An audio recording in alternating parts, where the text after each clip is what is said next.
Hello everyone, welcome back.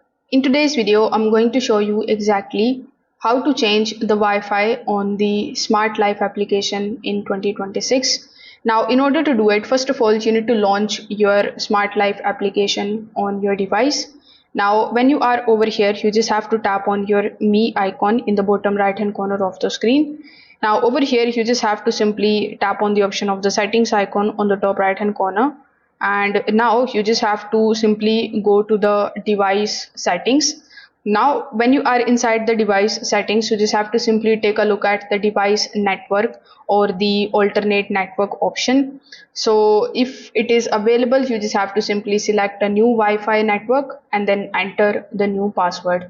Now if your device does not support the alternate network, you will need to reconnect it manually.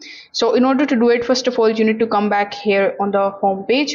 Afterwards, you just have to remove your old device, and then you just have to simply put the device into the pairing mode.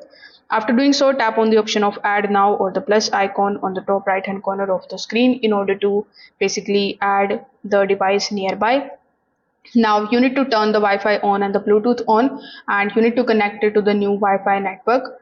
Now this application officially recommends removing and reconnecting the Wi-Fi devices after changing the routers or the Wi-Fi settings.